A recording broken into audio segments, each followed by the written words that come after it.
ভারতের অন্যতম ক্ষমতাশালী মহিলা উদ্যোগপতি এবং বিক্রম গ্রুপের সিইও দেবিকা রাও যখন তার বিলাসবহুল বেন্টলিতে উঠছিলেন, তখনই ভিড়ের মধ্যে থেকে 12 বা 13 বছরের এক দরিদ্র ছেলে চিৎকার করে তাকে সতর্ক করে, গাড়িতে উঠবেন না, বিপদ আছে।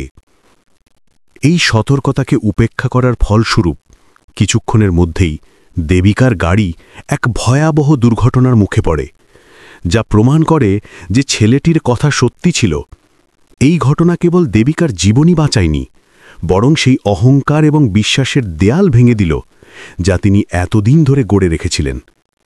এক বস্তির শিশুর সৎ সাহস কিভাবে এক কোটিপতি মহিলার জীবন এবং আত্মাকে চিরতরে বদলে দেয়, সেই কাহিনী এটি।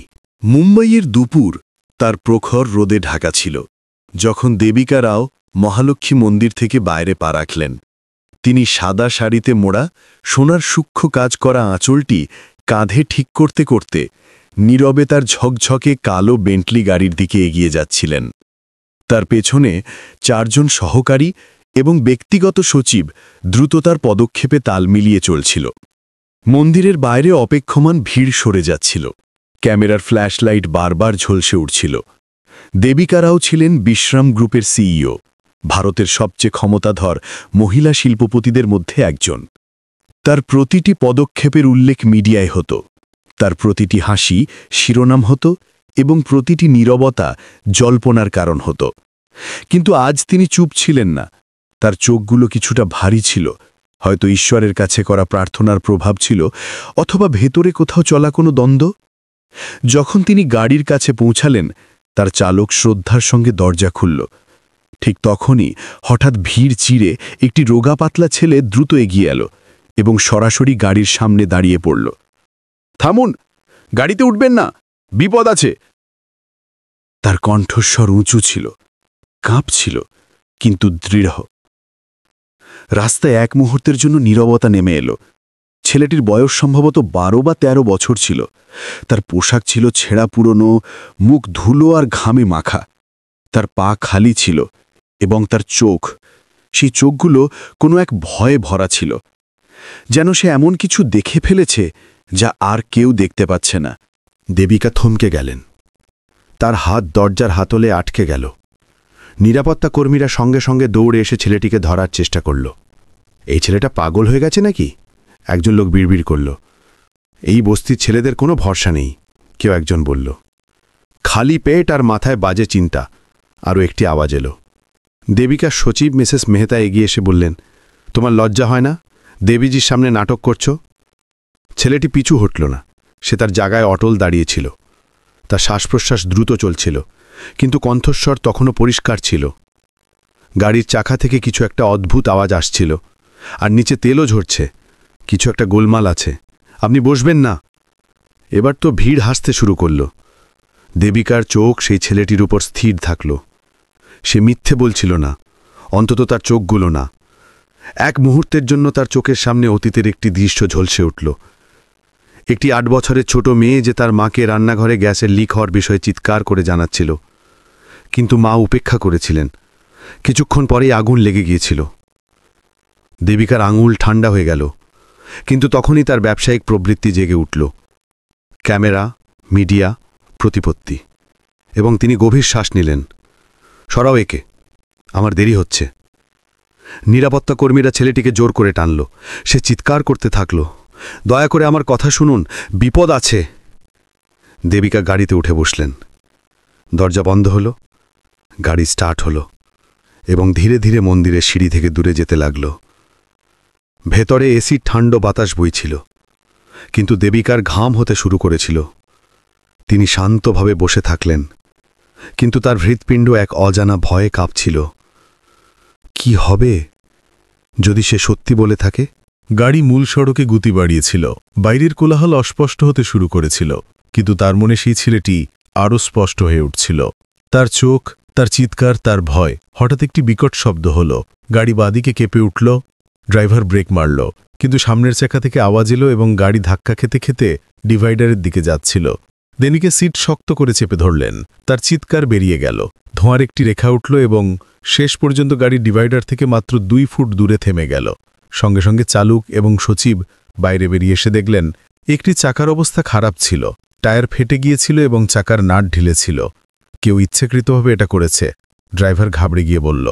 দেবিকা গাড়ি থেকে বাইরে এলেন। তার পা টলছিল, তিনি কিছু বলতে পারলেন না। তার চোখ দূরে মন্দিরের দিকে ছিল। সেই ছেলেটির চোখ আবার তার স্মৃতিতে জ্বলজ্বল করে উঠল। রাস্তায় লোক জমে গিয়েছিল। কেউ বলছিল কেউ খুনের চেষ্টা করেছে, কেউ ভিডিও বানাতে শুরু করেছিল।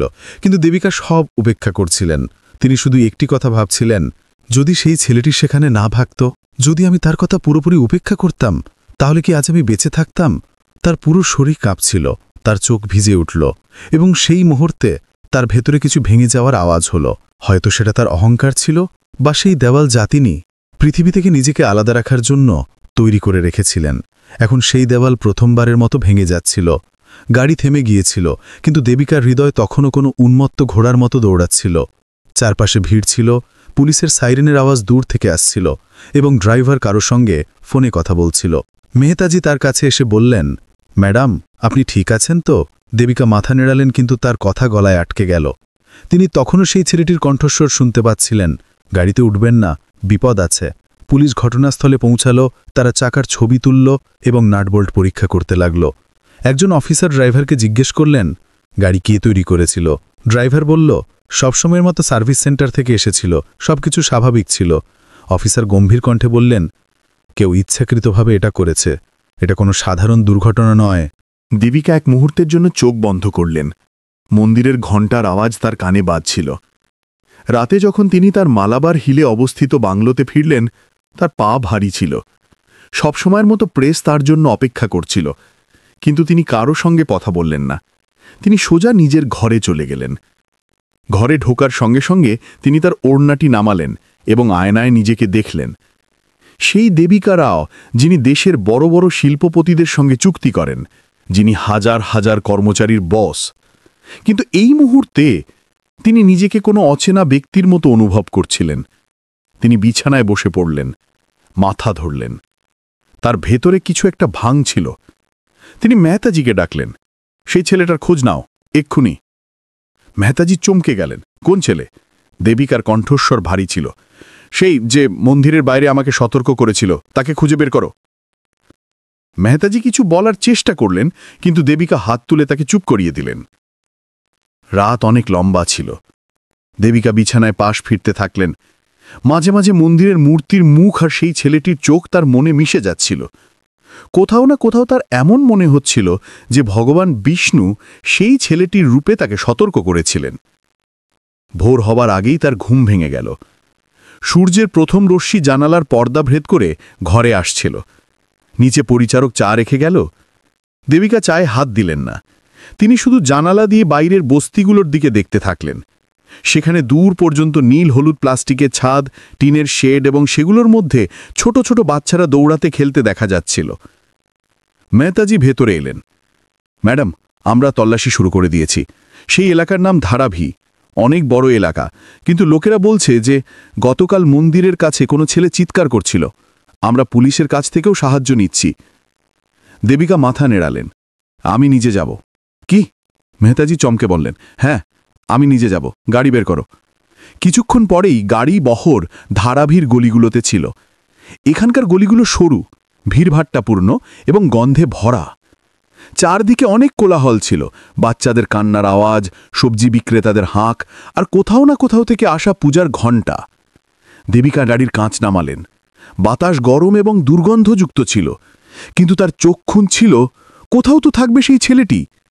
অনেক বস্তির কাছে থেমে তিনি লোকদের জিজ্ঞেস করলেন। বেশিরভাগ লোক কাঁধ ঝাঁকিয়ে থাকল। কেউ বলল, ম্যাডাম, এমন বাচ্চা এখানে শত শত আছে। দেবিকা আশা ভাঙতে অনুভব করলেন। তারপর এক বুড়ি মহিলা বললেন, আপনি কি সেই ছেলেটার কথা বলছেন যে মন্দিরের বাইরে চিৎকার করছিল? সে গতকাল রাত থেকে অসুস্থ হয়ে পড়েছে। কোনার গলিতে পাবেন। দেবিকা সঙ্গে সঙ্গে ড্রাইভারকে গাড়ি থামাতে বললেন। তিনি নিজে নেমে সেই গলিতে গেলেন। গলি অন্ধকার এবং নোংরা ছিল। কিনারে কিনারে আবর্জনা পড়েছিল। মাঝখানে একটি ভাঙা কল ছিল, যা থেকে ফোঁটা ফোঁটা জল পড়ছিল। সেখানেই একটি টিনের ছাদের নিচে একটি ছেঁড়া পুরনো তোষকের উপর সেই ছেলেটি পড়েছিল। তার মুখ ফ্যাকাশে ছিল, ঠোঁট শুকিয়ে গিয়েছিল। সে জ্বরে পড়ছিল। দেবিকার হৃদয় এক অদ্ভুত অনুভূতিতে ভরে গেল। তিনি তার কাছে বসে পড়লেন। বাবা, তোমার নাম কি? ছেলেটি ধীরে ধীরে বলল, আরব। আরব, ওঠো, আমি তোমাকে হাসপাতালে নিয়ে চলি। আরব চোখ খুলল। সে ভয় পেয়ে দেবিকাকে দেখল। আপনার কিছু হয়নি তো? দেবিকার চোখ ভিজে উঠল। না, তোমার জন্য আমি বেঁচে গেছি। তিনি হাত বাড়িয়ে আরফকে তুললেন। বাচ্চাটি হালকা ছিল, যেন হাড়ের ওপর চামড়া টান টান রয়ে আছে। ড্রাইভার এসে সাহায্য করল। তারা তাকে গাড়িতে করে হাসপাতালে পৌঁছালো। হাসপাতালে ডাক্তার বললেন যে ছেলেটি অপুষ্টি এবং জ্বরে ভুগছে। কিছু ওষুধ দিলেন। দেবিকা আরবের কাছে বসে থাকলেন। তুমি এমন কেন করেছিলে? তিনি জিজ্ঞেস করলেন। আরব ধীর কণ্ঠে বলল, আমার বাবা মিস্ত্রি ছিলেন।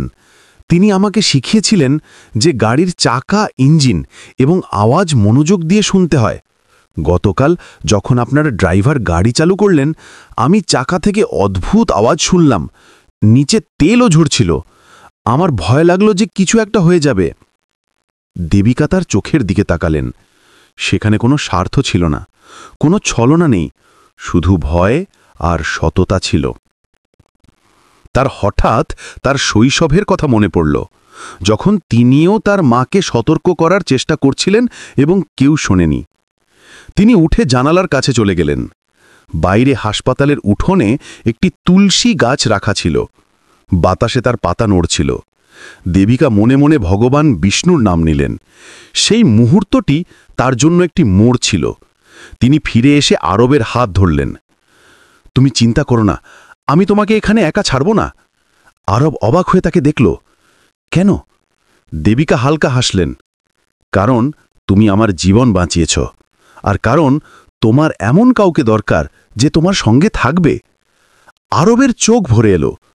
সে ধীরে ধীরে মাথা নেড়াল। দেবিকা মনে মনে একটি সিদ্ধান্ত নিলেন, সেই সিদ্ধান্ত যা কেউ আশা করেনি। পরের 2 দিন আরব হাসপাতালে ভর্তি থাকল। দেবিকা প্রতিদিন সকালে সবার আগে হাসপাতালে যেতেন, ডাক্তারদের সঙ্গে কথা বলতেন এবং আরবের কাছে কিছু সময় কাটাতেন। এর মধ্যে মিডিয়াতে তার নীরবতা নিয়ে অনেক জল্পনা চলছিল।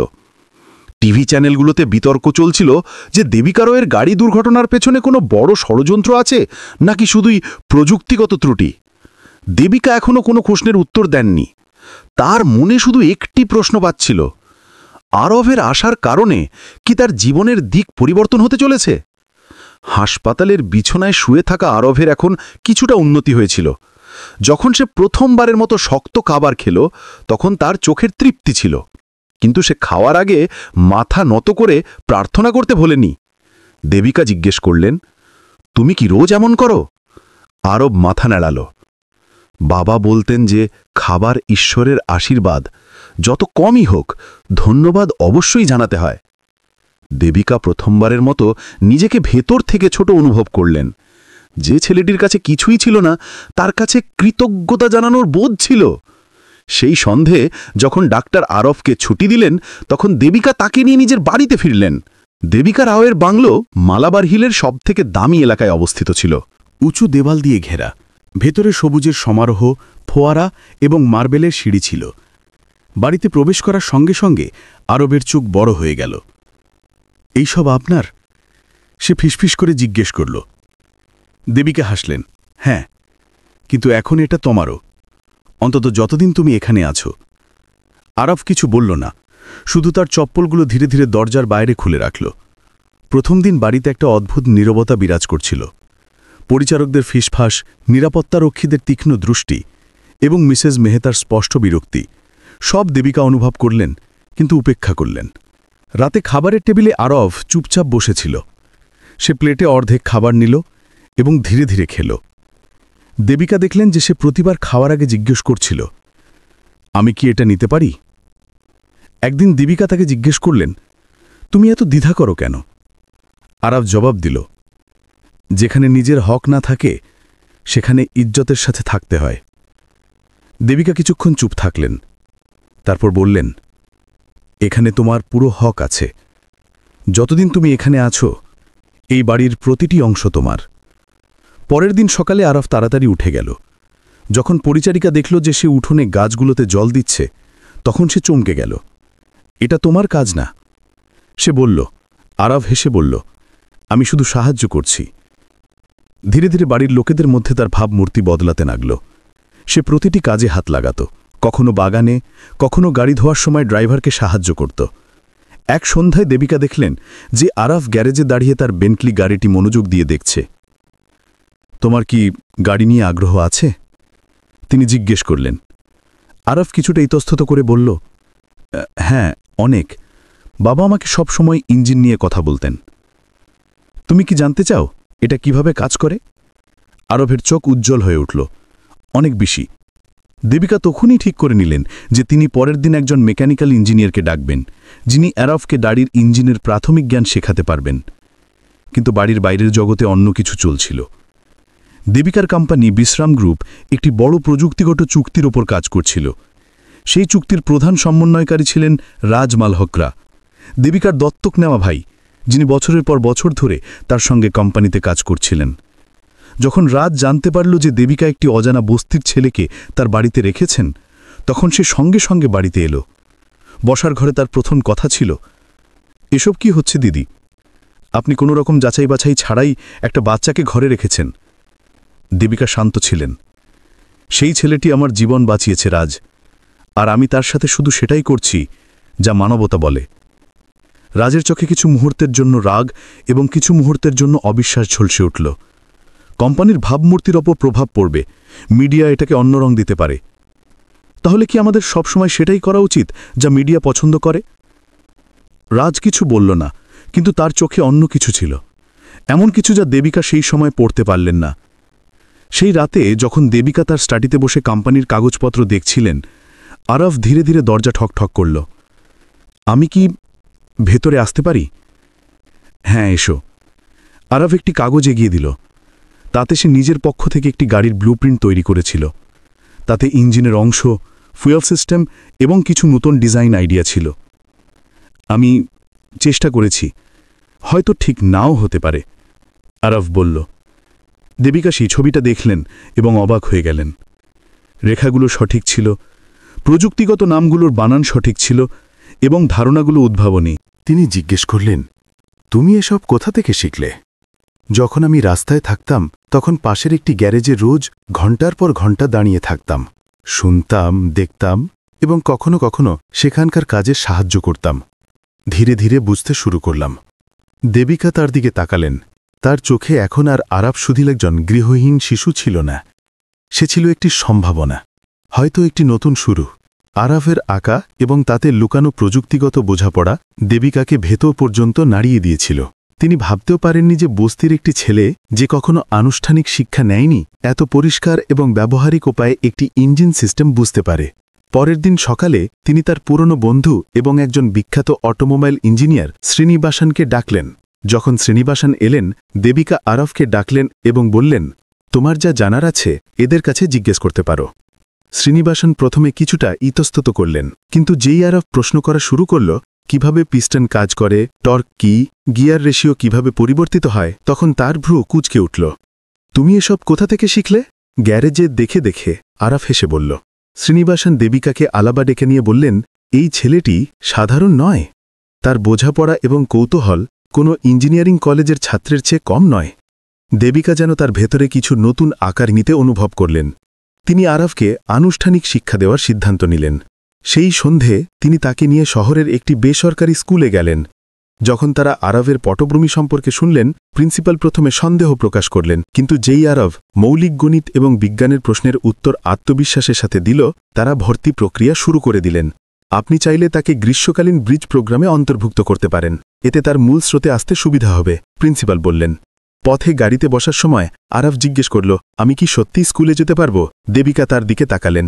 তুমি শুধু স্কুলেই যাবে না, বরং একদিন নিজের গাড়ি নিজেও ডিজাইন করবে। পরের দিন থেকে আরাভের রুটিন বদলে গেল। সকালে তাড়াতাড়ি ওঠা, পড়াশোনা করা, স্কুলের বই পড়া এবং সন্ধ্যায় শ্রীনিবাসনের কাছ থেকে প্রযুক্তিগত বিষয়ে কথা বলা তার রোজকার অংশ হয়ে গেল। কিন্তু সবকিছু এত সহজ ছিল না। দেবিকার বাড়িতে এবং অফিসে ফিসফাস বাড়তে লাগল। একটি বস্তির ছেলে কি এই বাড়ির যোগ্য? ম্যাডাম কি আবেগপ্রবণ হয়ে কোম্পানির ভাবমূর্তিকে ঝুঁকির মধ্যে ফেলছেন? সবচেয়ে বেশি চিন্তা হয়েছিল রাজ মালহোত্রার। রাজের মনে হলো যে আরবের বাড়তে থাকা প্রভাব হয়তো তার বছরের পর বছরের পরিশ্রমকে ধাক্কা দিতে পারে। সে দেবিকাকে সরাসরি প্রশ্ন করল, আপনি কি তাকে দত্তক নেওয়ার কথা ভাবছেন? দেবিকা না ভেবেই জবাব দিলেন, আমি জানি না ভবিষ্যতে কি হবে, কিন্তু আজকের জন্য আমি এটা জানি যে যদি একটি শিশু এত কঠোর পরিশ্রম করতে পারে তাহলে তার একটি সুযোগ পাওয়া উচিত। রাজ সেই মুহূর্তে কিছু বললেও না, কিন্তু তার চোখ অন্য কিছু ইঙ্গিত করছিল। ওদিকে মিডিয়াতে যেই আরবের খবর পৌঁছাল, কিছু পোর্টাল চাঞ্চল্যকর শিরোনাম করল, দেবিকা রাওয়ের বাংলোতে থাকছে ধারাবীর ছিলে, শিল্পপতি কি আবেগে ভাসছেন? দেবিকা এই সব কথার কোনো উত্তর দিলেন না। তিনি আরবকেও বললেন, এসব কথায় মনোযোগ দিও না, লোকেরা বলতে থাকবে, কিন্তু আমরা আমাদের কাজ করে যাব। আরব মাথা নেড়াল। একদিন যখন দেবিকা একটি বড় কর্পোরেট মিটিং থেকে ফিরছিলেন, তখন তিনি দেখলেন যে আরব ড্রাইভারের সাথে গ্যারেজে দাঁড়িয়ে আছে এবং বেন্টলির বোনেট খুলে কিছু দেখছে।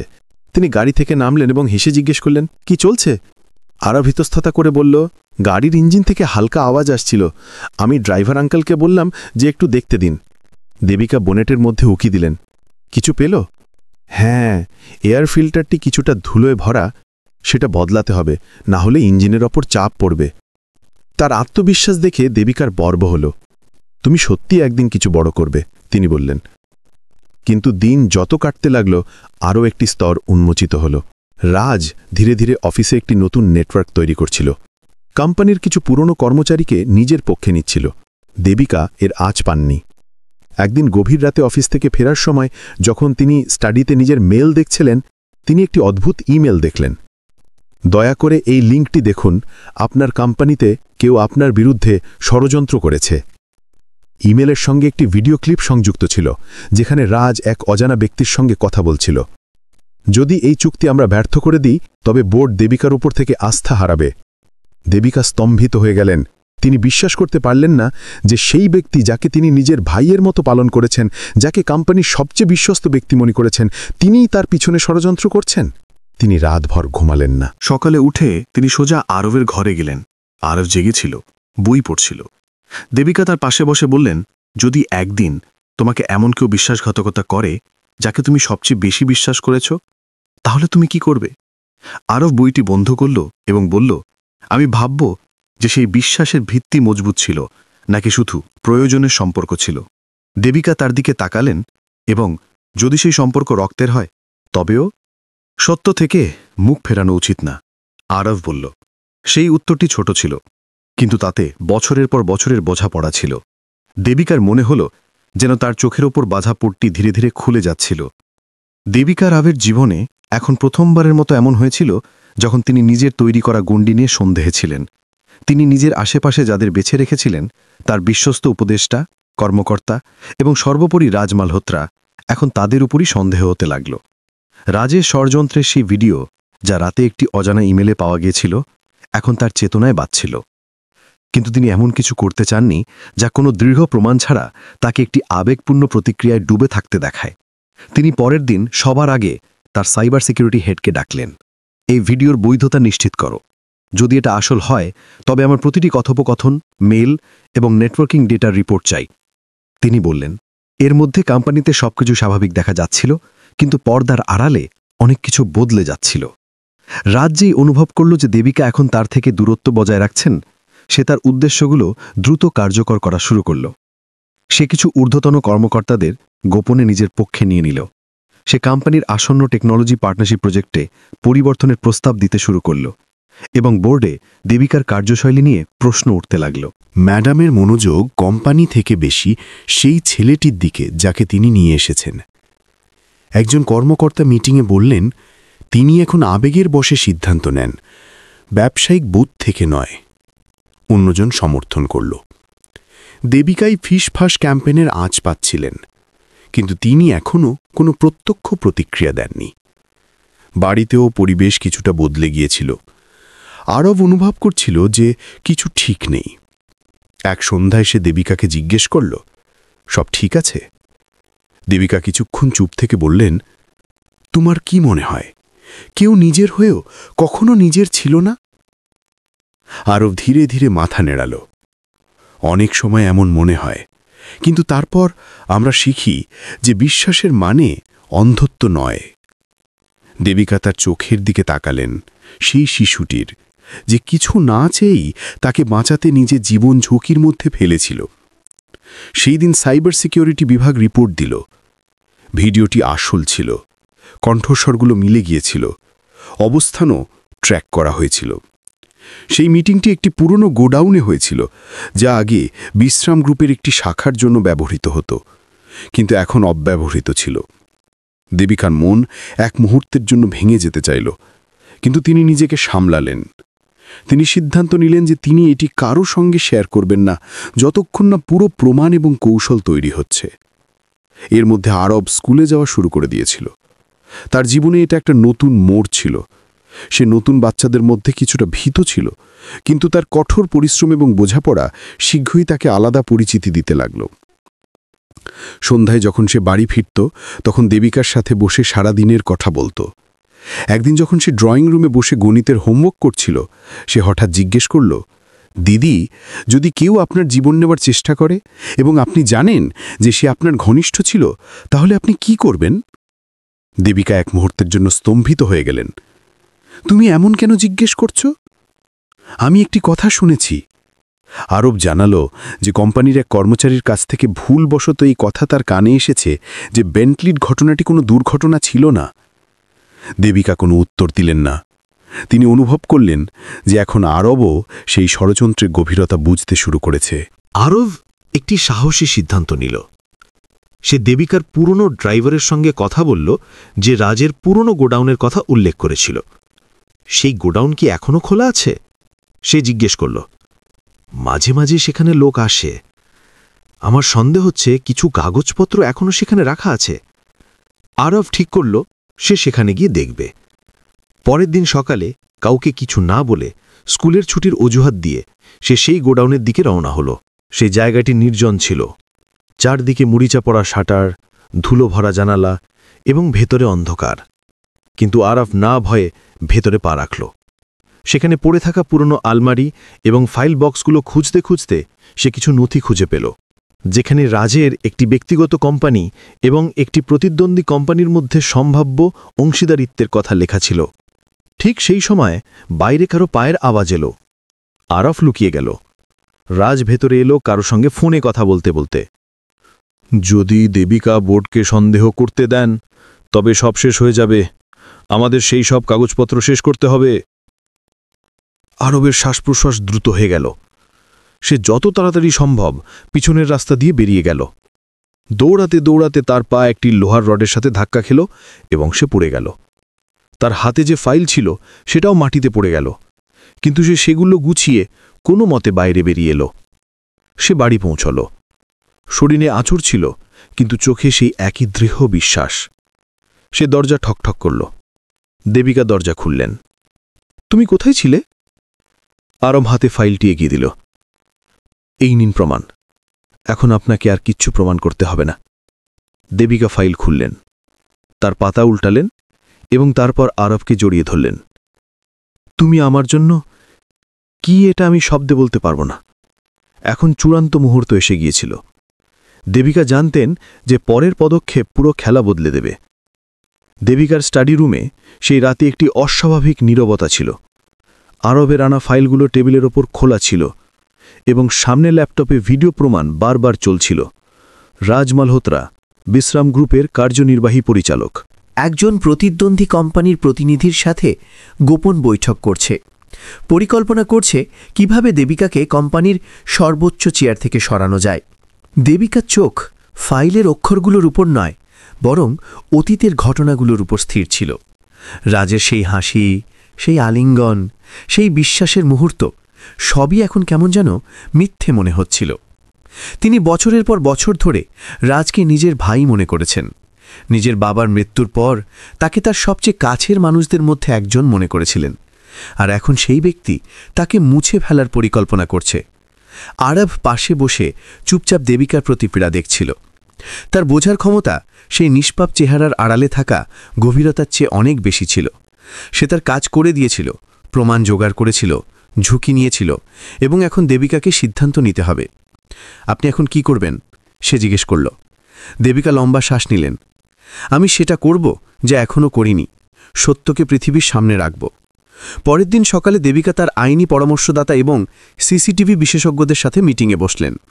তিনি স্পষ্ট নির্দেশ দিলেন, প্রতিটি প্রমাণ সুরক্ষিত রাখো। মিডিয়ায় যাওয়ার আগে বোর্ডকে সবকিছু দেখাতে হবে। বোর্ডের জরুরি বৈঠক ডাকা হলো। ঘরে যেই সব পরিচালক একত্রিত হলেন, রাজ আত্মবিশ্বাসের সঙ্গে হাসতে হাসতে ভেতরে এলো। তার হাঁটার ভঙ্গিলে তখনও সেই ভরসা ছিল যা সে বছরের পর বছর ধরে ক্ষমতা থেকে পেয়েছিল। সে ভেবেছিল যে দেবিকা শুধু আবেগপ্রবণ এবং কোনোভাবেই তাকে পদচ্যুত করতে পারবে না। কিন্তু যেই প্রেজেন্টেশন শুরু হলো এবং ভিডিও ফুটেজ স্ক্রিনে চলল, রাজের চেহারা বদলে গেল। তার হাসি উধাও হয়ে গেল, তার চোখের উজ্জ্বলতা নিভে গেল। দেবিকা উঠে দাঁড়ালেন এবং বললেন, এটা কেবল একটি ভিডিও নয়, এটা সেই বিশ্বাসের কবর যা আমরা একজন সহকর্মীর উপর করেছিলাম। এই লোকটি আমাদের কোম্পানির সবচেয়ে গোপনীয় নথি প্রতিযোগীদের কাছে বিক্রি করার চেষ্টা করেছিল। আমার জীবন নেওয়ার চেষ্টা করা হয়েছিল যাতে আমি পদ থেকে সরে যাই। বোর্ডের সদস্যরা হতবাক হয়ে গেলেন। রাজ দাঁড়িয়ে নিজেকে রক্ষা করার চেষ্টা করল। এই ভিডিও মর্ফ করা হয়েছে, এটা আমার বিরুদ্ধে ষড়যন্ত্র। দেবিকা সরাসরি উত্তর দিলেন, যদি এটা ষড়যন্ত্র হয় তবে এটা তোমার নিজের কথা, তোমার আওয়াজ, তোমার পরিকল্পনা, তোমার সই। তিনি নথিগুলোর প্রতিলিপি টেবিলের ওপর ছুঁড়ে মারলেন। এই সব আরব সংগ্রহ করেছে। হ্যাঁ, সেই শিশুটি যাকে তোমরা সবাই তুচ্ছ মনে করেছিলে। রাজ আরবের দিকে তাকালো, যে দরজার কাছে দাঁড়িয়েছিল। তার মুখে ভয় ছিল না, শুধু শান্ত দৃঢ় বিশ্বাস। তোমার কি মনে হয় একটি বস্তির শিশু আমাকে হারাতে পারে? রাজ চিৎকার করল, না। দেবিকা বললেন, তোমাকে একটি বস্তির শিশু হারায়নি, তোমাকে তোমার অহংকার ডুবিয়ে দিয়েছে। বোর্ড সর্বসম্মতিক্রমে রাজকে তাৎক্ষণিক প্রভাব সহকারে পদ থেকে অপসারণ এবং তার বিরুদ্ধে আইনি প্রক্রিয়া শুরু করার সিদ্ধান্ত নিল। মিটিং শেষ হতেই রাজ রাগে দেবিকার দিকে তাকালো। তুমি সবকিছু নষ্ট করে দিলে। না, তিনি বললেন, আমি শুধু সত্যকে উন্মোচন করেছি। রাজ সেখান থেকে চলে গেল, কিন্তু তার হার কেবল একজন ব্যক্তিকে হারায়নি, বরং একটি ব্যবস্থাকে চ্যালেঞ্জ জানিয়েছিল, যেখানে ষড়যন্ত্র, অহংকার এবং অভ্যন্তরীণ রাজনীতি বছরের পর বছর ধরে নৈতিকতাকে চাপা দিয়ে রেখেছিল। বাড়ি ফেরার সময় দেবিকা ক্লান্ত ছিলেন, কিন্তু ভেতরে একটা অদ্ভুত শান্তি ছিল। তিনি আরবের মাথায় হাত রাখলেন এবং বললেন, আজ তোমার জন্যই সব রক্ষা পেয়েছে। আরব হাসল, আমি শুধু সেটাই করেছি যা জরুরি ছিল। রাতে দেবিকা তার ঘরে একা বসে তার বাবার ছবির সামনে প্রদীপ জ্বালিয়ে বসলেন। তিনি চোখ বন্ধ করলেন এবং মনে মনে প্রার্থনা করলেন, বাবা, আজ প্রথমবারের মতো আমার এমন মনে হলো যে আমি শুধু একটি ব্যবসায়িক সিদ্ধান্ত নয়, একটি মানুষের সিদ্ধান্ত নিয়েছি। পরের দিন মিডিয়ায় খবর ছড়িয়ে পড়ল, বিশ্রাম গ্রুপে ষড়যন্ত্র ভাস। দেবিকা রাও নিজের ভাইকেই পদ থেকে সরালেন। এক অচেনা শিশু উন্মোচন করল কোটি কোটি টাকার জালিয়াতি। সব চ্যানেলে আরবের ছবি চলছিল। সাংবাদিকরা তার ইন্টারভিউ নিতে চাইছিল, কিন্তু দেবিকা কঠোরভাবে মানা করে দিলেন। সে এখনও শিশু, তাকে হিরো বানানোর দরকার নেই, তাকে মানুষ থাকতে দেওয়া উচিত। তিনি মিডিয়াকে উত্তর দিলেন, কিন্তু একটি জিনিস বদলে গিয়েছিল, দেবিকার চিন্তা।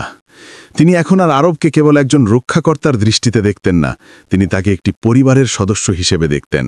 সেই সন্ধে তিনি আরবকে কাছে ডাকলেন এবং বললেন, তুমি কি চাইবে যে আমি তোমাকে বিধিসম্মতভাবে দত্তক নিয়ে নিই?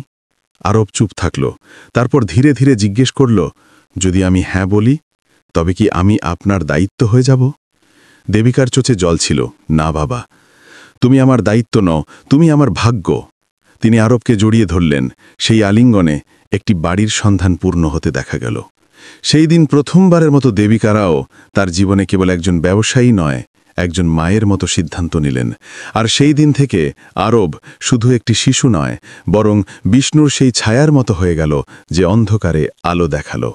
রাজ মালহোত্রার গ্রেপ্তারির পর পুরো মুম্বাইয়ে তোলপাড় শুরু হয়ে গিয়েছিল।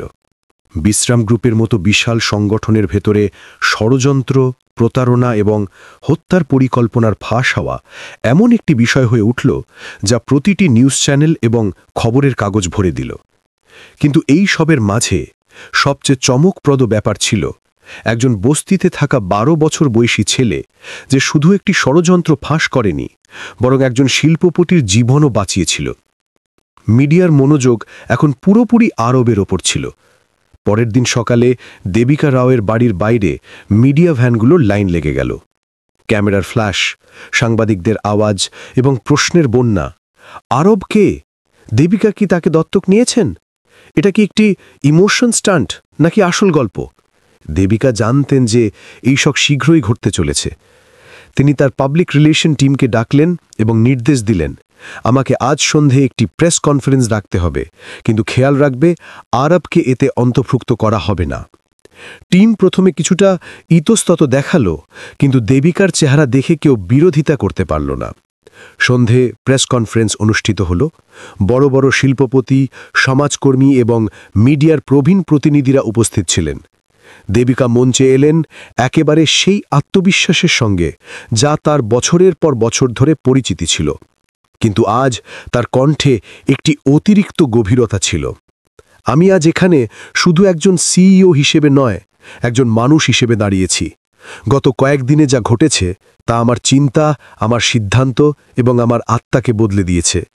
তিনি বিস্তারিতভাবে বললেন যে কিভাবে রাজ মালহোত্রা ষড়যন্ত্র তাকে মারার চেষ্টা করেছিল এবং কিভাবে একটি শিশু তার জীবন বাঁচাল। তিনি আরবের নাম প্রথমবারের মতো প্রকাশ্যে নিলেন। আরব শুধু আমাকে বাঁচায়নি, বরং আমার ভেতরের হারিয়ে যাওয়া মানবতার সঙ্গে আমার পরিচয় করিয়েছে। সে আমাকে মনে করিয়ে দিল যে জ্ঞান বইয়ে নয়, অভিজ্ঞতায়ও থাকে এবং সাহস বয়স থেকে আসে না, আসে উদ্দেশ্য থেকে। যখন সাংবাদিকরা আরব সম্পর্কে প্রশ্ন করা শুরু করলেন, দেবিকা স্পষ্ট বললেন, সে একটি শিশু, নায়ক নয়।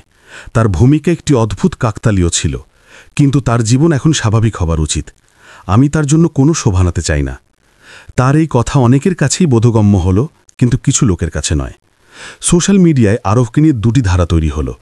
কিছু লোক তার প্রশংসা করছিল, ভারতীয় টনি স্টার্ক, বস্তির হিরো, বাস্তব শিশু বিজ্ঞানী। তো কিছু লোক প্রশ্ন তুলছিল, এটা কি শুধু ব্র্যান্ড ইমেজ উন্নত করার কৌশল? দেবিকারাও কি আবেগের নাটক করলেন?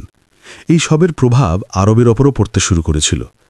স্কুলে তার সহপাঠীরা তাকে অন্য চোখে দেখতে শুরু করেছিল, কেউ ঈর্ষা নিয়ে, কেউ হিংসা নিয়ে এবং কেউ কৌতূহল নিয়ে। একদিন লাঞ্চ ব্রেকে একটি ছেলে বলল, তুই হিরো হয়ে গেছিস না? তোর কাছে তখন সোজা বেন্টলিও আছে। অন্যজন টিপ্পনি কাটল, পড়াশোনা না করে ইঞ্জিনিয়ার হতে চলেছে, চল বাদ দে। আরব কিছু বলল না, শুধু নীরবে তার বইগুলো নিল এবং ক্লাসরুমের দিকে চলে গেল। সন্ধ্যায় বাড়ি ফিরে এসে সরাসরি নিজের ঘরে গেল এবং দরজা বন্ধ করে দিল। যখন দেবিকা দরজা ঠকঠক করলেন, সে জবাব দিল না। পরে যখন তিনি ভেতরে গেলেন, দেখলেন আরব জানালার কাছে বসে আছে। তার পিঠ কুঁজো হয়ে আছে এবং চোখ গভীর চিন্তায় ডুবে আছে। কি হয়েছে? দেবিকা জিজ্ঞেস করলেন। আরব ধীর কণ্ঠে বলল, আমি কি কিছু ভুল করেছি? না বাবা, একদম না। তাহলে লোক কেন আমাকে আলাদাভাবে দেখছে? আমি তো শুধু সেটাই করছিলাম যা সঠিক মনে হলো। দেবিকা তার পাশে বসতে বসতে বললেন, যখন কেউ অসাধারণ কাজ করে তখন লোকেরা সেটা বুঝতে সময় নেয়। কিছু লোক প্রশংসা করে, কিছু লোক প্রশ্ন করে এবং কিছু লোক শুধু তোমাকে পড়ে যেতে দেখতে চায়। আরব জিজ্ঞেস করল, আমি কি আবার স্বাভাবিক শিশু হতে পারি? হ্যাঁ, দেবিকা বললেন, কিন্তু তোমাকে নিজের ভেতরের কণ্ঠস্বর কখনো হারাতে দেওয়া উচিত নয়। সেটাই তোমার আসল পরিচয়। সেই রাতে আরব প্রথমবারের মতো প্রার্থনা করার সময় ভগবান বিষ্ণুর মূর্তির সামনে বসে বলল, যদি আমার কারণে কোনো ভালো হয় তবে আমি প্রস্তুত কিছু সমস্যা সহ্য করার জন্য। দেবিকা তাকে দূর থেকে দেখলেন।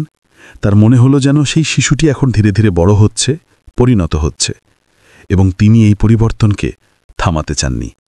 পরের দিন দেবিকা স্কুলের প্রিন্সিপালের সঙ্গে দেখা করলেন এবং বললেন, আমি চাই যে আরব এমন একটি পরিবেশ পাক যেখানে সে কোনো চাপ ছাড়াই শিখতে পারে। প্রিন্সিপাল সম্মতি জানালেন এবং বললেন, আমরা তার মনস্তাত্ত্বিক মূল্যায়ন করাতে পারি এবং যদি প্রয়োজন হয় তবে বিশেষ পরামর্শ সেশনও রাখতে পারি। দেবিকা বললেন, তার আত্মার সমর্থন প্রয়োজন, অতি বিশ্লেষণ নয়। আমি চাই যে সে নিজেকে খুঁজে পাক, সমাজের প্রত্যাশায় জড়িয়ে না গিয়ে। প্রিন্সিপাল তার বিচক্ষণতার প্রশংসা করলেন। সেই সন্ধ্যায় দেবিকা আরবকে বললেন, আমরা একটি ছোট ভ্রমণে যাব, শহর থেকে বাইরে কোথাও, যেখানে তোমাকে কেউ পরিচয় দিয়ে নয়, মানুষ হিসাবে দেখবে। আরব জিজ্ঞেস করল, কোথায়? একটি গ্রামে, যেখানে তোমার মতো অনেক শিশু আছে যারা তোমাকে দেখবে, শুনবে এবং হয়তো তোমার কাছ থেকে কিছু শিখবেও। আরব হাসল, খুব হালকা কিন্তু সত্যিকারের হাসি। এই যাত্রা তাদের জীবনে একটি নতুন অধ্যায় খুলতে যাচ্ছিল। দেবিকা মুম্বাইয়ের ঝলকানি এবং ভারী কোলাহল থেকে দূরে মহারাষ্ট্রের একটি ছোট্ট গ্রাম ধরনগাঁও বেছে নিলেন। এই গ্রামটি ছিল তার মায়ের জন্মস্থান, যেখানে তিনি শৈশবে গ্রীষ্মের ছুটিতে যেতেন। সেখানকার মাটি, গাছ এবং মানুষ সব কিছুতে একটি সরলতা এবং শান্তি ছিল, যা তিনি বহু বছর আগে হারিয়েছিলেন। আরবের জন্য এই জায়গাটি সম্পূর্ণ নতুন ছিল। যেই গাড়ি গ্রামের সীমানায় প্রবেশ করল, সে জানালা দিয়ে বাইরে দেখতে থাকল। খোলা মাঠ, গরুর গাড়ি, মাটির রাস্তা, বাচ্চাদের দৌড়ানো এবং ছোট ছোট ঘর। প্রতিটি দৃশ্য তার জন্য একটি নতুন বইয়ের মতো ছিল। গাড়ি গ্রামের একটি সাধারণ কিন্তু পরিচ্ছন্ন বাড়ির সামনে থামল। এটা ছিল দেবিকার পৈতৃক বাড়ি, যা তিনি বহু বছর আগে ছেড়ে দিয়েছিলেন, কিন্তু এখন আবার পরিষ্কার করানো হয়েছিল। গ্রামবাসীদের আগে থেকেই জানানো হয়েছিল যে শহরের বড় ম্যাডাম আসছেন। কিন্তু যখন দেবিকা আরবকে হাত ধরে বললেন, এ আমার ছেলে, তখন অনেক মুখ বিস্ময়ে ভরে গেল। কিন্তু দেবিকা কাউকে কোনো ব্যাখ্যা দিলেন না। তিনি চেয়েছিলেন যে আরব এখানে কোনো পদ বা পরিচয় নিয়ে নয়, বরং একটি সাধারণ শিশু হিসাবে থাকুক। প্রথম দিনেই আরব গ্রামে শিশুদের মধ্যে চলে গেল। তারা প্রথমে কিছুটা দ্বিধা করল, কিন্তু যেই সে তাদের সাথে কাবাডি খেলল এবং গাছে চড়ে আম পাড়ল, সব দূরত্ব শেষ হয়ে গেল। সন্ধ্যায় সে মাটিতে মাখা, ক্লান্ত কিন্তু হাসি মুখে বাড়ি ফিরল। দেবিকা তাকে দেখেই বললেন, তুমি তো সত্যিই গ্রামের ছেলে হয়ে গেছ। আরব হেসে জবাব দিল, এখানকার লোকেরা আমাকে প্রশ্ন করে না, শুধু সাথে খেলে। রাতে যখন দেবিকা এবং আরব উঠোনে খাটিয়ায় শুয়েছিল, তখন আকাশ তারায় ভরা ছিল। দিদি, আরব জিজ্ঞেস করল, আপনার কি এখানে ভালো লাগে? দেবিকা বললেন, অনেক। এখানে আমার মনে হয় যে আমি কোনো বড় শিল্পপতি নই, শুধু একটি সাধারণ মেয়ে, যার জীবনের লোক, সম্পর্ক এবং স্মৃতি আছে। এটাই আসল সম্পদ। শহরে তো সবাই টাকার কথা বলে। আরব বলল, কারণ শহরে মানুষকে প্রমাণ করতে হয় যে সে যোগ্য। এখানে শুধু বেঁচে থাকার জন্য নিঃশ্বাস নেওয়াই যথেষ্ট। পরের কয়েকদিনে আরব গ্রামের জীবন থেকে অনেক কিছু শিখল। সে একজন কৃষকের সাথে মাঠে লাঙল চালানো দেখল, গ্রামের স্কুলে গিয়ে বাচ্চাদের গণিত শেখালো এবং পুকুরের কাছে বসে মাছ দেখতে উপভোগ করল। সে দিনের বেলায় ক্লান্ত হয়ে পড়ত, কিন্তু তার চোখে একটি অন্যরকম উজ্জ্বলতা ছিল, যেন সে এখন নিজের ভেতরের কোলাহল শুনতে পাচ্ছিল। একদিন গ্রামের স্কুলের শিক্ষিকা কবিতা তাই দেবিকার সাথে দেখা করতে এলেন। ম্যাডাম, আপনার ছেলে খুব বুদ্ধিমান, সে তো আমারই প্রশ্নের উত্তর দিয়ে দিল। আপনি তাকে শহরের কোনো নামী স্কুলে কেন পাঠান না? দেবিকা হাসলেন, কারণ এখনও সে শুধু শিশু। আমি চাই যে সে প্রথমে মানুষ হোক, তারপর পেশাদার। তার আত্মার এখন প্রতিযোগিতা নয়, বোঝাপড়া প্রয়োজন। কবিতা তাই মাথা নেড়েলেন। এই চিন্তা আজকের বাবা মায়ের মধ্যে কমই দেখা যায়। গ্রামে একদিন একটি ছোট উৎসব হল, রথযাত্রার উৎসব। পুরো গ্রাম সাজানো ছিল, রঙ্গোলি, সঙ্গীত, ঢোল এবং লোকনৃত্য দিয়ে পরিবেশ প্রাণবন্ত হয়ে উঠল। আরাভ ও বাচ্চাদের সাথে একটি দলে যোগ দিল। দেবিকা তাকে দেখলেন, পরিষ্কার পরিচ্ছন্ন কুর্তা পরা, কপালে চন্দনের তিলক এবং চোখে একটি আলস্যহীনতা, যা শহর তার কাছ থেকে কেড়ে নিয়েছিল। সেই রাতে উৎসবের পর আরাভ দেবিকার কাছে এলো এবং বলল, দিদি, আমরা কি প্রতি বছর এখানে আসতে পারি? অবশ্যই, তিনি বললেন, এটা তোমার বাড়িও। তারপর সে কিছুক্ষণ চুপ থাকল এবং ধীরে ধীরে বলল, আমাকে এখানে কেউ হিরো বলেনি এবং আমার খুব ভালো লেগেছে। দেবিকা তার হাত ধরলেন, কারণ আসল হিরো তারাই হয় যাদের নিজের পরিচয়ের প্রয়োজন হয় না। তিনি আরাভকে কাছে টেনে জড়িয়ে ধরলেন। গ্রামে কাটানো এই সপ্তাহটি শুধু একটি ছুটি ছিল না, এটা একটি আত্মিক যাত্রা ছিল।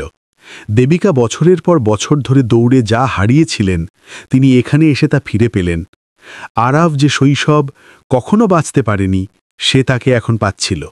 শহর ফেরার আগে গ্রামবাসীরা একটি বিদায় ভোজ রাখল। শিশুরা নাটক করল, গ্রামের মহিলারা ঐতিহ্যবাহী গান গাইল এবং সবাই দেবিকা ও আরবকে নিজের হাতে কিছু না কিছু উপহার দিতে চাইছিল। দেবিকা হাত জোড় করে বললেন, আপনারা যা দিলেন তা প্রেম, এবং সেটাই সবচেয়ে মূল্যবান। যখন তারা আবার মুম্বাই ফিরলেন, তখন দুজনের মুখেই একটি স্বস্তি ছিল। গাড়িতে বসে আরব জিজ্ঞেস করল, এখন যখন আমরা ফিরে যাচ্ছি, তখন কি সবকিছু আগের মতোই হবে? দেবিকা বললেন, হয়তো না, কিন্তু এখন আমরা জেনে গেছি যে জীবন শুধু গন্তব্য দিয়ে নয়, পথ দিয়েও তৈরি হয়, আর এই পথ আমরা একসাথে পার করেছি।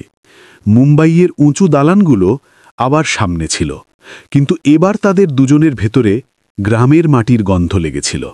মুম্বাই ফেরার পর জীবন আবার নিজের দ্রুত গতি ধরল। কিন্তু দেবিকা এবং আরাবের ভেতরে কিছু বদলে গিয়েছিল। গ্রামের সরলতা, সম্পর্কের উষ্ণতা এবং আত্মাকে ছুঁয়ে যাওয়া শান্তি এখন তাদের আচরণে ফুটে উঠছিল। আরাব এখন আগের চেয়ে অনেক বেশি শান্ত এবং স্থিতিশীল হয়ে উঠেছিল। সে তার স্কুলে মনোযোগ দিতে শুরু করেছিল এবং সময় পেলে লাইব্রেরিতে বসে পড়াশোনা করত বা প্রযুক্তিগত বই উল্টাত। দেবিকা তার জন্য একজন টিউটরও রেখেছিলেন, যিনি তাকে ধীরে ধীরে স্কুলের পাঠ্যক্রমের সাথে যুক্ত করতে সাহায্য করছিলেন।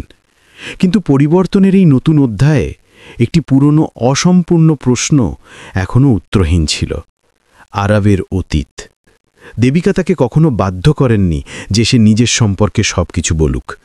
কিন্তু একদিন যখন তারা দুজনেই বাড়ির লাইব্রেরিতে বই গোছাচ্ছিল, তখন একটি পুরনো ফাইল হাতে এলো, যাতে সেই রাতের মেডিকেল এবং পুলিশ রিপোর্ট ছিল, যখন আরাব আহত হয়ে হাসপাতালে পৌঁছেছিল। দেবিকা ফাইলটি বন্ধ করলেন এবং আরাবের দিকে তাকালেন। তুমি কি আমার সাথে তোমার অতীত নিয়ে কথা বলতে চাইবে? আরাব চুপ থাকল। তারপর ধীরে ধীরে সে বলল, আমার বেশি কিছু মনে নেই, শুধু এতটুকুই জানি যে আমি খুব ছোট ছিলাম যখন মা চলে গেল, আর বাবা, তিনি একটি গ্যারেজে কাজ করতেন। একদিন তিনি কাজ থেকে ফিরলেনই না। দেবিকা জিজ্ঞেস করলেন, তারপরে? আমাকে কিছু আত্মীয়দের কাছে পাঠানো হয়েছিল, কিন্তু সেখানে আমাকে শুধু খাবারই দেওয়া হতো, আপনজনত্ব নয়। তারপর একদিন আমি পালিয়ে গেলাম এবং তারপর থেকে শুধু রাস্তাগুলোই আমার ঘর হয়ে গেল। তার কণ্ঠে কোনো অভিযোগ ছিল না, শুধু স্বীকারোক্তি ছিল। দেবিকা অনুভব করলেন যে এই শিশুটি কত কিছু সহ্য করেছে এবং তবুও তার ভেতরে এত সংবেদনশীলতা এবং বুদ্ধিমত্তা অবশিষ্ট আছে। সেই রাতে দেবিকা সিদ্ধান্ত নিলেন, তিনি আরবের অতীতকে পুরোপুরি জানতে চেয়েছিলেন। এটা শুধু একটি কৌতূহল ছিল না, বরং একটি দায়িত্ব ছিল। যদি তিনি আরবকে আইনিভাবে দত্তক নিতে চান, তবে তার নথি, তার পরিচয় এবং তার পূর্বজীবনে সত্যায়িত হওয়া জরুরি ছিল। পরের কয়েক সপ্তাহ তিনি একজন ব্যক্তিগত অনুসন্ধানকারী নিয়োগ করলেন, যিনি আরবের পুরনো পুলিশ ফাইল, হাসপাতাল রেকর্ড এবং শিশু কল্যাণ বিভাগের নথিগুলোর অনুসন্ধান শুরু করলেন। একদিন অনুসন্ধানকারী ফোন করলেন, ম্যাডাম, আমরা একটি নাম পেয়েছি, অজয় পাটিল। সে নিজেকে আরবের কাকা বলে পরিচয় দেয়। দেবিকা চমকে উঠলেন। সে এখন পুনের কাছে একটি ছোট শহরে থাকে। সে কয়েক বছর আগে আরবের নাম ব্যবহার করে সরকারি সুবিধা পাওয়ার চেষ্টা করেছিল, কিন্তু নথিগুলো অসম্পূর্ণ ছিল। তারপর থেকে সে উধাও ছিল। দেবিকা ঠিক করলেন যে তিনি নিজেই গিয়ে সেই ব্যক্তির সাথে দেখা করবেন। পরের দিন তিনি আরবকে স্কুলে পাঠিয়ে পুনের উদ্দেশ্যে রওনা হলেন। যখন তিনি অজয় পাটিলের বাড়িতে পৌঁছলেন, তখন একটি সাধারণ কিন্তু নোংরা বাড়ি সামনে ছিল। অজয় একজন মধ্যবয়সী লোক ছিল, মুখে বিরক্তি এবং নেশার ক্লান্তি ছিল। দেবিকা যখন আরবের কথা উল্লেখ করলেন, তখন প্রথমে সে ভয় পেয়ে গেল। তারপর বলল, হ্যাঁ, ও আমার ভাইয়ের ছেলে, কিন্তু সে নিজে পালিয়ে গিয়েছিল। আমরা তাকে মারতাম না, শুধু একটু কঠোরতা করতাম। খাবার পেত, ছাদ পেত, আর কি চাইতো তার? দেবিকা তার চোখের দিকে তাকালেন। তাতে না কোনো অনুশোচনা ছিল, না প্রেম। এখন আপনি তাকে দত্তক নিতে চান, তাহলে আমি কি পাব? অজয় বলল। তার কণ্ঠস্বর স্পষ্ট ছিল। এই সব তার জন্য একটি চুক্তি ছিল। দেবিকা সংযত স্বরে জবাব দিলেন, যদি আপনার কাছ থেকে আইনি অনুমতি প্রয়োজন হয়, তবে আমরা প্রক্রিয়াটি সম্পূর্ণ করব। কিন্তু যদি একবারও তার কাছে যাওয়ার চেষ্টা করেন, তবে আমি আপনার বিরুদ্ধে শিশুদের ওপর অত্যাচারের মামলা দায়ের করাব। বুঝলেন আপনি? অজয় বিড়বিড় করতে করতে ভেতরে চলে গেল। দেবিকা সেখান থেকে বেরিয়ে এলেন, কিন্তু ভেতরে অনেক কিছু ভেঙে চুরমার হয়ে গিয়েছিল। ফেরার পথে তার চোখ ভিজে এলো। তিনি ভাবতে পারছিলেন না যে একটি শিশু যে এত কষ্টের মধ্য দিয়ে গেছে, তবুও সে এত নির্ভীক এবং পরিষ্কার মনের কিভাবে রয়ে গেল। বাড়ি পৌঁছনোর পর আরব তার কাছে এলো এবং বলল, আপনাকে খুব ক্লান্ত লাগছে। দেবিকা তার মাথায় হাত বুলিয়ে বললেন, আমি আজ একটি ভূতের সঙ্গে দেখা করে এসেছি, কিন্তু এখন আমি আরও দৃঢ় সংকল্পবদ্ধ। আমি তোমার সব অতীত মুছে ফেলে তোমার নতুন ভবিষ্যৎ গড়তে চাই। আরব কোনো প্রশ্ন করল না, সেসব বুঝে গিয়েছিল। সেই রাতে দেবিকা দত্তক নেমার প্রক্রিয়া আনুষ্ঠানিকভাবে শুরু করে দিলেন। কিন্তু আইনি প্রক্রিয়ার আগে তিনি একটি অনানুষ্ঠানিক ঘোষণা করলেন। ডাইনিং টেবিলে তিনি আরবকে একটি ছোট বাক্স দিলেন। যখন আরব খুলল তখন তাতে একটি চেন ছিল, যাতে দুটি নাম খোদাই করা ছিল, দেবিকা এবং আরব। এটা আমাদের সম্পর্কের প্রথম নথি, দেবিকা বললেন। আরব সেই চেনটি পরে নিল। সেটা কোনো দামি উপহার ছিল না, কিন্তু তার জন্য সেটা সবচেয়ে বড় সম্মান ছিল। পরের দিন দেবিকার বাড়িতে একজন অচেনা ব্যক্তি এলো। সে বলল যে সে একটি পুরনো গ্যারেজে কাজ করত, যেখানে আরবের বাবাও একসময় মেকানিক ছিলেন। তার হাতে একটি পুরনো সরঞ্জামের বাক্স ছিল, যাতে লেখা ছিল শ্রীধর পাটিল। আপনার ছেলে অনেকবার গ্যারেজের বাইরে দাঁড়িয়ে এই বাক্সটি দেখত। সেই ব্যক্তি বলল, আমি বুঝতে পেরেছিলাম যে সে তার ছেলে, এখন এটা তার কাছে থাকা উচিত। দেবিকা সেই বাক্সটি আরবকে দিলেন। আরব সেই বাক্সটি খুলল। তাতে কিছু পুরনো সরঞ্জাম, একটি ঘড়ি এবং একটি নোট ছিল। যদি কখনো কিছু ভুল মনে হয়, তবে থেমে দেখো যে গোলমাল মেশিনে নয়, তোমার মনোযোগে। আরব সেই বাক্যটি পড়ল এবং মুচকি হাসল। তার কাছে এখন অতীতের একটি উত্তরাধিকার ছিল এবং ভবিষ্যতের একটি দিক। দত্তক নেওয়ার আইনি প্রক্রিয়া এখন চূড়ান্ত পর্যায়ে ছিল। দেবিকা এবং আরবের জীবন একটি নতুন স্থিতিশীলতার দিকে এগিয়ে যাচ্ছিল। মুম্বাইয়ের কোলাহল এখন তাদের ভয় দেখাত না, বরং তারা তার মধ্যেও নিজেদের শান্তি খুঁজতে লাগল। আরব এখন স্কুলে কেবল পড়াশোনাতেই ভালো করছিল না, বরং তার আত্মবিশ্বাসও ধীরে ধীরে বাড়ছিল। সে ক্লাসে হাত তুলতে শুরু করেছিল, প্রশ্ন করত এবং উত্তরও দিত। কখনো কখনো সে তার সহপাঠীদের টেকনিক্যাল জিনিস বোঝাত এবং তারা মনোযোগ দিয়ে শুনত। একসময় ছিল যখন সে নিজেকেও শুধু একটি বস্তির ছেলে মনে করত। এখন সে নিজেকে একজন ছাত্র, একজন চিন্তাবিদ এবং সবচেয়ে জরুরি একজন স্বপ্ন দেখতে পারা মানুষ ভাবতে শুরু করল। দেবিকাও নিজের জীবনে কিছু পরিবর্তন এনেছিলেন। তিনি বিশ্রাম গ্রুপের অনেক আক্রমণাত্মক পরিকল্পনা বন্ধ করে দিলেন এবং সিএসআর বিভাগকে শক্তিশালী করার ওপর জোর দিলেন। তিনি বললেন, যদি আমরা আমাদের ভবিষ্যতের নেতাদের এখনই সুযোগ না দিই, তবে আমাদের কোম্পানিগুলো ফাঁপা হয়ে যাবে। তিনি আরবের অনুপ্রেরণায় একটি নতুন উদ্যোগ শুরু করলেন, ভিশন ইন মিট্টি, যার উদ্দেশ্য ছিল দরিদ্র এবং রাস্তায় থাকা শিশুদের মধ্যে প্রযুক্তিগত প্রতিভা খুঁজে বের করে তাদের শিক্ষা এবং কাঠামো দেওয়া। এই উদ্যোগের উদ্বোধন অনুষ্ঠান রাখা হলো। দেবিকা ঠিক করলেন যে উদ্বোধনী ভাষণ আর কেউ নয়, আরব দেবে। যখন তিনি আরবকে এটা জানালেন, সে হতবাক হয়ে গেল। আমি এত লোকের সামনে? হ্যাঁ, দেবিকা বললেন, কারণ এই উদ্যোগ তোমাকে ছাড়া সম্ভব ছিল না। তোমার জীবন, তোমার চিন্তাই এর বীজ। আরব ঘাবড়ে গিয়ে বলল, যদি আমি তোতলাই। দেবিকা হাসলেন, তাহলে তুমি আবার বলবে। আসল সাহস প্রথমবার সঠিক বলার মধ্যে নয়, ভুলের পর আবার উঠে দাঁড়ানোর মধ্যে থাকে। অনুষ্ঠানের দিন হল ভর্তি ছিল। শিল্পপতি, সমাজসেবী, সাংবাদিক, শিক্ষক এবং শিশুদের ভিড়। মঞ্চে দেবিকা বসেছিলেন এবং পাশে আরব। যখন তার নাম ডাকা হলো, তখন প্রথমে তার পা কাঁপল, কিন্তু দেবিকা তার হাত টিপলেন এবং ধীরে ধীরে বললেন, তুমি একা নাও। আরব মঞ্চে গেল, মাইকের সামনে দাঁড়ালো এবং কয়েক মুহূর্ত চুপ থাকল। তারপর বলল, নমস্কার, আমি আরব পাটিল। হ্যাঁ, সেই যে কখনো ট্রাফিক সিগন্যালে দাঁড়াতো, যে লোকদের কাছ থেকে বাঁচানো খাবার চেয়ে খেয়েছে, যে ফুটপাতে শুয়ে তারা দেখেছে এবং পেটে ক্ষুধার আগুন নিয়ে স্বপ্নও দেখেছে। হলে নীরবতা বিরাজ করছিল।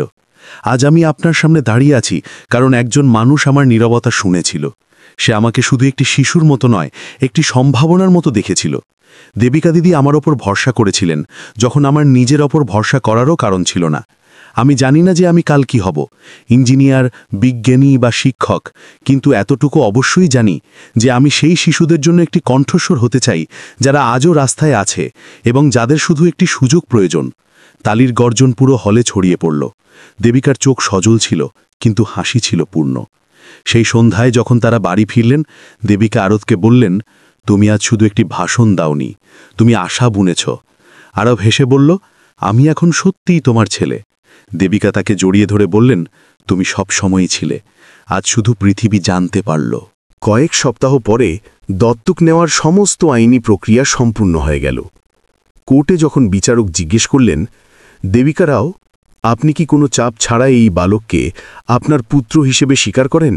তখন দেবিকা দৃঢ় কণ্ঠে বললেন, হ্যাঁ, পুরো মন থেকে। বিচারক আরবদের দিকে তাকালেন, এবং তুমি, আরব, তুমি কি এদের তোমার মা হিসেবে স্বীকার করো? আরব মাথা নেড়াল, তারপর বলল, হ্যাঁ, কারণ মা তারাই হন যারা শুধু জন্ম দেন না, বরং একটি জীবন করেন। কোর্টরুমে উপস্থিত সকলের চোখ সজল ছিল। এর কিছুদিন পর একজন সাংবাদিক দেবিকাকে জিজ্ঞেস করলেন, আপনি কি কখনো ভেবেছিলেন যে আপনার জীবন এইভাবে বদলে যাবে? দেবিকা উত্তর দিলেন, না, কিন্তু যে পরিবর্তন আসে মন ছুঁয়ে, সেটাই সবচেয়ে সত্যি হয়। আরব আমাকে আবার মানুষ হতে শিখিয়েছে। এবং আরব, সে এখন শুধু একটি শিশু ছিল না, সে একটি বার্তা হয়ে উঠেছিল যে পরিস্থিতি যেমনই হোক না কেন, যদি কোনো একজন ব্যক্তি আপনাকে দেখে নেয়, বুঝে নেয় এবং আপনার উপর বিশ্বাস করে, তবে পুরো ভবিষ্যৎ বদলে যেতে পারে। সে এখন বিশ্রাম গ্রুপের ভিশন ইন মিট্টি প্রজেক্টের ছাত্র ছিল এবং তার প্রথম তরুণ অভিভাবকও। সে অন্য শিশুদের পড়াত, তাদের মোটিভেট করত এবং তাদের প্রশ্নের উত্তর নিজে খুঁজে দিত। এক সন্ধ্যায় ব্যালকনিতে দাঁড়িয়ে দেবিকা এবং আরব সূর্যাস্ত দেখছিলেন। দেখো, দেবিকা বললেন, সূর্য ডুবছে। হ্যাঁ, আরব বলল, কিন্তু এর মানে এই নয় যে অন্ধকার স্থায়ী। কাল আবার একটি নতুন সূর্য উঠবে। দেবিকা হাসি মুখে তার দিকে তাকালেন, এবং এখন তোমার সাথে আমি প্রতিদিনের সূর্য দেখতে চাই।